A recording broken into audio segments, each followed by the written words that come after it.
Hai semua, perkenalkan nama saya Yuli Sagala dengan NIM 25301030100003. Di sini saya akan menjelaskan keenam teori manajemen. Untuk teori yang pertama yaitu perkembangan teori manajemen dimulai dari teori klasik, di mana teori ini yang menekankan efisiensi dan pembagian kerja. Dan tokoh penting dalam teori ini yaitu Tyler, Fayol, dan Weber. Lalu muncul teori hubungan manusia yang melihat pentingnya motivasi dan perhatian pada karyawan. Selanjutnya, teori perilaku menyoroti sikap dan perilaku kebutuhan manusia dalam bekerja. Teori sistem memandang organisasi sebagai satu kesatuan yang saling terhubung, sedangkan teori kontingensi menekankan bahwa cara terbaik tergantung situasi. Kini, manajemen modern berfokus pada inovasi, kerjasama, dan pemanfaatan teknologi agar organisasi lebih adaptif dan efektif. Nah, dan untuk teori yang kedua yaitu manajemen terhadap lingkungan, di mana manajemen terhadap lingkungan adalah upaya untuk mengatur dan mengendalikan kegiatan manusia agar tidak merusak alam serta menjaga keseimbangan ekosistem. Tujuannya untuk memastikan sumber daya alam dapat digunakan secara berkelanjutan bagi generasi sekarang dan yang akan mendatang.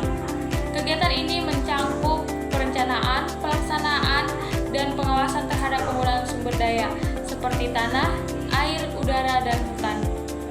Contohnya dengan menerapkan daur ulang, mengolah limbah, reboisasi, serta penggunaan energi ramah lingkungan.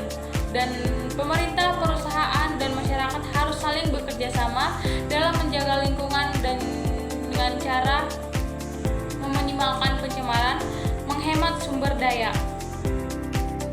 Nah, jadi manajemen lingkungan berarti mengelola alam dengan bijak agar pembangunan berjalan tanpa merusak alam. Untuk teori yang ketiga yaitu proses perencanaan dan penetapan tujuan organisasi, di mana langkah awal dalam menentukan arah dan cara organisasi dalam mencapai hasil yang diinginkan. Tentunya prosesnya dimulai dari menetapkan tujuan, yaitu apa yang ingin dicapai dari sebuah organisasi tersebut. Setelah itu dilakukan analisis kondisi, baik dari dalam maupun luar organisasi untuk mengetahui peluang dan tantangan. Nah, selanjutnya dibuat rencana tindakan yang berisi strategi, langkah kerja, dan sumber daya yang dibutuhkan. Setelah rencana disusun, apa yang harus dilakukan dalam melaksanakan dan pengawasan agar tujuan tercapai sesuai rencana. Intinya, perencanaan dapat menetapkan tujuan, membantu organisasi bekerja terarah, efisien, dan fokus pada hasil yang ingin dicapai. Untuk teori yang keempat yaitu perencanaan dan pengambilan keputusan, di mana perencanaan adalah proses menentukan tujuan dan cara terbaik untuk mencapainya.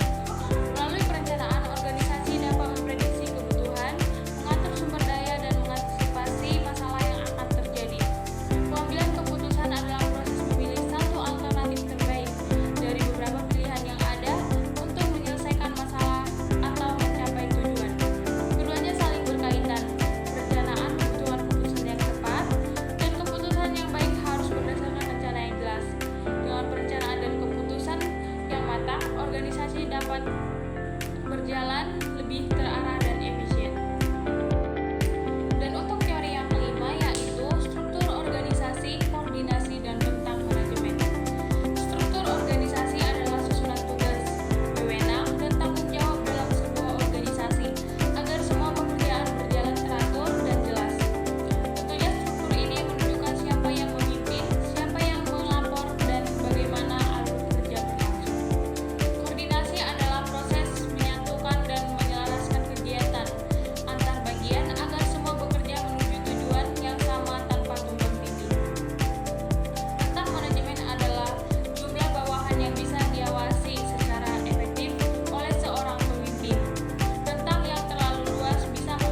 bawahan agar